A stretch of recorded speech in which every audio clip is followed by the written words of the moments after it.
kondisi Rati Renada, ibu muda berusia 30 tahun warga RT 01 RW 02 Kelurahan Pedurenan, Mustika Jaya, Kota Bekasi. Ia kini hanya bisa terbaring di atas lembar kasur. Rati menceritakan awal mula tubuhnya mulai sulit digerakkan usai menjalani operasi sesar saat melahirkan anak keempat di RSUD Kasbula Abdul Majid. Operasi tersebut dilakukan pada September 2024. Menurut pengakuannya, saat tindakan operasi dilakukan, bius yang diberikan oleh tim medis diduga tidak bereaksi. Akibatnya, Rati merasakan sakit luar biasa dan bahkan sempat berteriak histeris saat proses pembedahan berlangsung. Dokter sempat memberikan suntikan bius kedua, namun rasa sakit tetap ia rasakan hingga anaknya berhasil dilahirkan.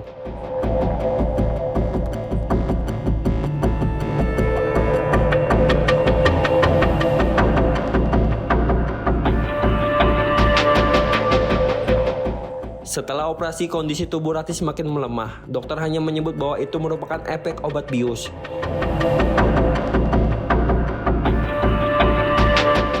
Namun, hingga berbulan-bulan kemudian kondisinya tak juga membaik. Kini, untuk duduk pun ia kesulitan. Seluruh tubuhnya terus-menerus terasa sakit.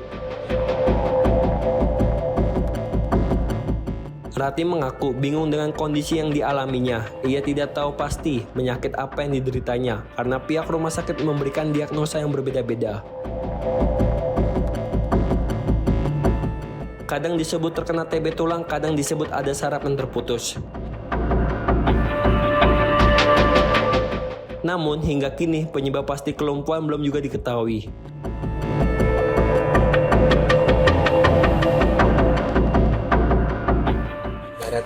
Mbak Rati ini sekarang yang sebelumnya ini bisa jalan? Sebelumnya bisa jalan, jadi pas hamil juga saya masih kerja. Jadi pas emang udah mau bulannya saya ambil cuti. Jadi memang nggak ada riwayat? Nggak ada riwayat apa-apa, nggak ada, normal semua. Terus bahkan ke rumah sakit juga jalan sendiri. Terus Mbak Rati operasi di RSUD? Operasi sesar lah gitu kan, karena mereka bilang udah langsung tindakan aja gitu. Akhirnya digantiin, nunggulah saya setengah jam langsung dibawa ke ruang operasi. Di hari yang sama ketika datang? Jadi saya datang 3:30, nunggu, maghrib lah pokoknya anak saya udah lahir. Itu katanya pas operasi Mbak itu dibius Sadar. cuma berasa sakit? Berasa. Berapa kali bius? Dua. Tapi tetap berasa? Berasa dua-duanya. Sakit sekali Mbak? Ya Allah, masih sadar Pak, dikenain pisau. Ya. Berapa? Jadi bius pertama dikira saya, dokternya datang ke saya megang perut ditanya, udah berasa belum, apa masih gimana gitu kan. Ini enggak taunya mandi belum. Oh, Mbak Rati teriak tuh saat itu? Saya teriak, astagfirullahaladzim dokter, sakit dokter gitu kan. Dokternya cuma bilang angkat kakinya, seperti itu. Saya bilang kaki saya udah kesemutan dong, gitu kan. Taunya dipelek lagi lah sama dia kedua kali.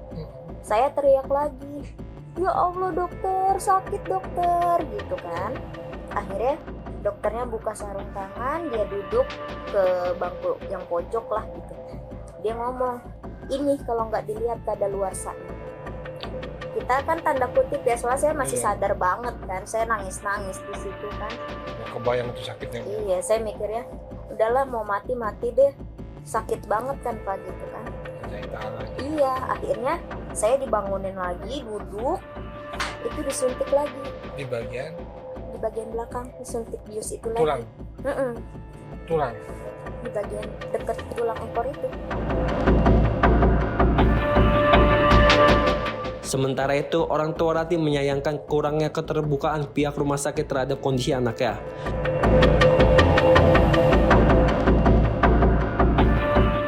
Ia hanya bisa berharap agar putrinya bisa pulih dan kembali normal seperti sedia kala.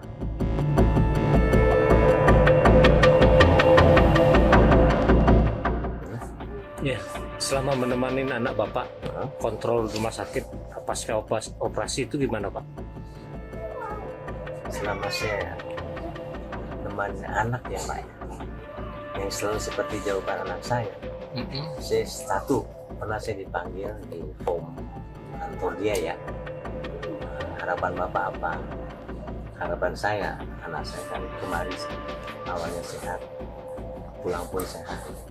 Terus saya minta dengan hormat Ibu ketemukan saya dengan Dokter Christopher yang operasi anak saya. Ya tentunya kita mau tanya lah gimana kejadiannya, cara mereka gitu kan. Saya mau samakan dengan apa yang putri saya bicara dari sesar sampai seterusnya gitu. Terus pernah juga lari ke Pak Rudi. Malam itu saya dipanggil sama ibu dokter ya, suruh tangan. Ya, seperti itu saya tolak. Alasan Bapak tolak apa? Saya orang bodoh Bu, nggak ada, lumpuh larinya ke tulang belakang harus operasi. Itu Bapak udah sempat tolak. Sudah malam itu saya tolak. Jadi Bapak tolak, ya saya tolak lah. Selama ini pernah Pak tembus sama dokter Rudi, dokter Christopher? Nah, besok paginya Rudi datang ke ini. Kalau anak Bapak tidak dioperasi, tidak dikasih pen, anak Bapak lumpuh total. Salah dong saya. Lah, apa menjamin dong? Setelah operasi pasang pen, anak saya bisa jalan. Kita jalani dulu aja. Kita, gimana Pak? Karena saya pikir anak saya dulu. Tanya mandi gimana ya operasi apa? Lumpuh gimana? Ya kan? Jalan-jalan operasi. Terus setelah operasi Malah Makin lebih parah. seperti anak saya bilang, dari pihak rumah sakit, dari yang mana yang kita untuk keadilan aja lah Pak. Itu untuk ya kebutuhan hidup mereka, untuk anak-anak mereka. Udah terlanjur seperti ini nggak mungkin baik lagi. Iya nggak. Allah sih Allah itu mujizat Allah ya. Kita kembali yang Maha Kuasa. Harapan kita juga seperti apa bisa. Cuma sementara ini kita perlu untuk dia, anak-anaknya, segala macam kan. Bapaknya sendiri udah tidur, makan bisa semuanya.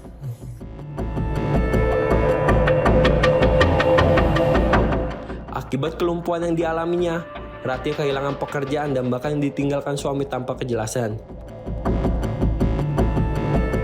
Kini ia harus bergantung sepenuhnya pada orang tuanya yang hanya bekerja sebagai pengemudi ojek pangkalan. Rati pun menuntut kejelasan dan keadilan dari pihak rumah sakit atas kondisi yang ia alami dan berharap RSUD Kasbulok Abdul Majid Kota Bekasi bertanggung jawab sepenuhnya. Menanggapi hal itu, pihak RSUD Kasbulok Abdul Majid membantah bahwa kelumpuhan yang dialami Rati disebabkan oleh operasi sesar. Ketua Komite Medik RSUD Dr. Rija M. Nasution, SPB, menjelaskan bahwa usai menjalani operasi pada September 2024, kondisi Rati sempat membaik dan diperbolehkan untuk rawat jalan.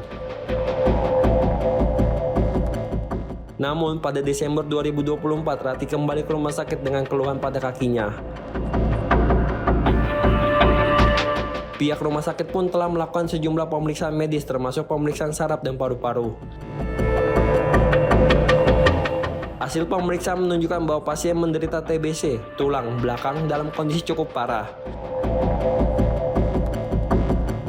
Karena kondisi tulang yang memburuk, tim medis melakukan tindakan pemasangan implan atau pen di tulang belakang pasien.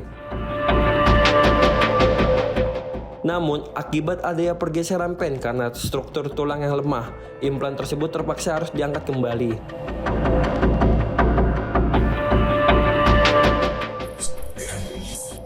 Jadi komite medik berdasarkan dari aturan ketika ada masalah, maka saya langsung membentuk bersama Wadah Bupek, kami membentuk AWP. Pertama saya lakukan waktu itu beberapa kali kita saya cari apa masalahnya. Yang pertama itu AWP. Yang pertama dicek adalah apakah pasien ini dilaksanakan ada dua kompetensi dokter, dan ternyata pasien ini sebenarnya tidak sesuai kompetensi masing-masing dokter. Yang kedua, pasien ini ditangani oleh multidisiplin. Lalu yang ketiga, kami prosedur. Ini kan prosedur sekali. Kami lihat SOP, kami cek satu persatu. Kami memiliki data yang tertulis di kami. Yang pertama, bahwa pasien ini datang ke RSUD Asdula dengan kondisinya emergensi. Terwajani yang dapat membayarkan tulisan, dapat membayarkan baik bisa ini. Ada sulitnya, saya periksa prosedurnya ternyata sudah sesuai prosedur untuk melakukan sesi-sesi. Yang kedua, kemarin kami mendengar bahwa ada obat yang bermasalah. Akhirnya kami cek juga masalah obat. Kebetulan rumah sakit mulai ini lumayan teratur, computerized, obatnya bisa di-tracking, dan obat di kami yang bilang ada luar salah satu tidak ada. Minimal 3 bulan kita sudah. Dan untuk obat psikotropika kami melaporkan langsung ke klinis. Jadi obat yang dipakai pasien itu bisa di-tracking. Yang ketiga, ketika persangkaan dilakukan nyeri pada pasien, kami juga melakukan audit. Kami lihat data jam per jam elektronik, memang ada beda persepsi. Ketika persepsi bilang, oh ini udah masuk obat itu, udah masuk, dicoba dicubit, oh nggak sakit, terus mulai semakin bawah, nanti bawahnya belum terbius. Kira-kira dia sakit, betul-betul sesuatu berhenti. Kami tidak seperti ini. Itu yang menjelaskan. Maka dilanjutkan sesuatu sampai jadi tidak benar yang disebut konsensus sekitar saya itu soal Lebih lanjut, pihak RSUD menyatakan bahwa hingga kini mereka masih terus memberikan layanan pengobatan dan pemantauan terhadap kondisi pasien.